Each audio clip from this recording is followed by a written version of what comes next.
Kuzangula. My name is Thinley Namgay and I'm the founder of a company called Druk Metho, and we're about to change it to Bhutan Blossoms. Prior to starting Druk Metho, I worked in another food business, and during my work there I had the opportunity to work on the production level, like development of products and marketing and logistics and things like that, but also it gave me an opportunity to interact with rural farming communities. What I realized was while the realities of farming communities across Bhutan it's quite challenging with a lot of obstacles and difficulties, there's also huge potential in these farming communities to produce agricultural produces. And on the other hand, if you look at both local as well as international market, there's huge demand for value-added agricultural products from Bhutan.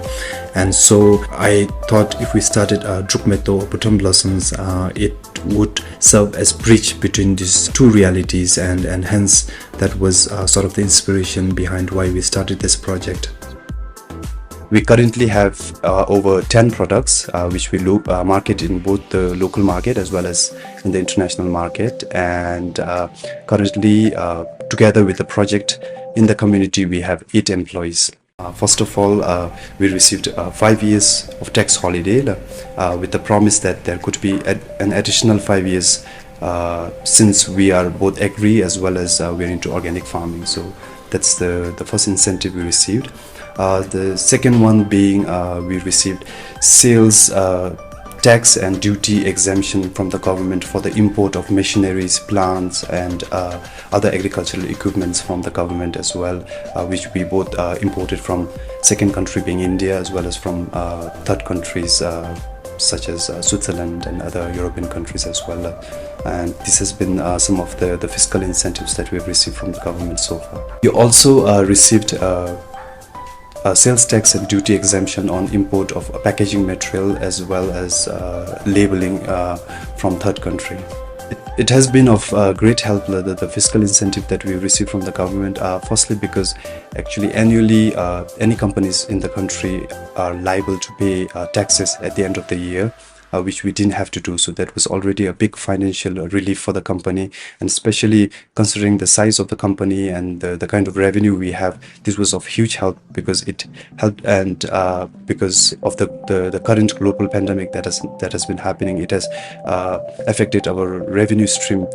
tremendously, especially in the local market, and this fiscal incentive has been of huge help to us. Also with the other incentive that we received, such as sales tax and duty exemptions, this has also again helped us reduce the financial burden on the company, so because of which we could sustain and employ all our employees till date, and we didn't have to downsize the company. So that was of huge help to the company. I think in general startups and a lot of the businesses alike has very little or no awareness about taxation and fiscal incentives, and also there's this conception that whenever we talk about taxation, there's this feeling that it's a burden, but in reality actually if you go into it and if you try to understand the system, there's a lot of incentive for, especially for startups, agribusinesses and people going into organic farming and things like that. So I think if we are more aware about that, there's a lot of benefit that we can extract out of that. And also I think as a business person, we're lucky that we received we received this fiscal incentive, but at the same time I feel like once we graduate from this period and once we are liable to pay taxes, I think it's duty of each and every entrepreneur's businesses to pay these taxes, because this contributes in the overall nation building, and it helps the economy of the country. So I think it's not only our duty but also our moral responsibility to pay taxes and do this due diligence basically.